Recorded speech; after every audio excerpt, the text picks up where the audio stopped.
Hello everyone, welcome to my channel পর্ণার দিন যাপন। আজকে হচ্ছে শ্রাবণের দ্বিতীয় সোমবার। আমি চলে এসেছি আমার সমস্ত কাজ মিটিয়ে পড়াতে পড়াতে আমি পরে কী কাজগুলো করব একটু ভেবে নিলাম। তারপর কাজগুলো মিটিয়ে আমি চলে এলাম নিমোদের খাবার দিতে। নিমোদের খাবারটা আজকে একটু আগে দিয়ে দিয়েছি, তার কারণ হচ্ছে ওদের খাবারের পর্বটা মিটলে তারপর যাব আমি স্নানে। যেহেতু ওরা চিকেন দিয়ে ভাত খায়, তো আজকে পুজোর ব্যাপার আছে বলেই ওদের খাবার দিয়ে ওরা খাবার খাওয়া হয়ে যাওয়ার পর প্লেটগুলো তুলে তারপর এসছি স্নানে। স্নান করে এসছি ঠাকুর ঘরে। এই যে আজকে এত বৃষ্টি হচ্ছে সকাল থেকে যে চারিদিক পুরো অন্ধকার হয়ে আছে মেঘ করে। তারপর আমি ঠাকুর ঘরে এলাম। এসে এই যে ঠাকুরগুলোকে, আমার না ঠাকুর ঘরে এলে মনটা কি ভালো লাগে। তারপরে দেখছি মা কিছু ফুলও তুলে রেখেছে, তো এইখানে শিব ঠাকুরের জন্য আলাদা করে ফুলগুলো আমি সরিয়ে রাখলাম, দিয়ে আমি পুজো শুরু করলাম। এই যে মোটামুটি আমার প্রায় পুজো হয়েই এসছে সমস্ত কিছু।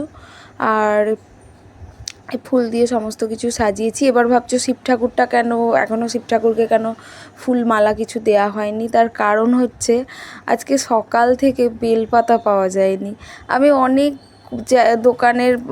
আমার দোকানে বেরোনোর সময় হয়নি, তো আমি অনেকজনকে জিজ্ঞাসা করেছি বেলপাতা আছে কি, তো কারোর কাছেই বেলপাতা ছিল না। তো আমি বোনকে বললাম তুই ফেরার সময় বেলপাতা কিনে আনবি, তো ও কিনে এনেছিল। তারপর পুজো দিয়ে এই যে আজকে ওদেরকে খেতে দিতে চলে এসেছি, কারণ আমাদের সেরকম দুপুরবেলা আমরা কিছু খাওয়া দাওয়া করি না, কারণ আমাদের সন্ধ্যাবেলা একেবারে আরতি করার পরেই আমরা খাই। তো ওদেরকে খেতে দিতে চলে এসেছি। এই যে কেমন ঝোড়ো হাওয়া দিচ্ছে, তার মধ্যেই ওরা খাওয়া দাওয়াও করছে। তারপরে একটু রেস্ট নিয়ে সন্ধ্যাবেলা উঠে আবার আমি শিব ঠাকুরকে এখানে একটু আরতি করে নিলাম। আরতি করে সন্ধ্যাও দিয়ে দিলাম।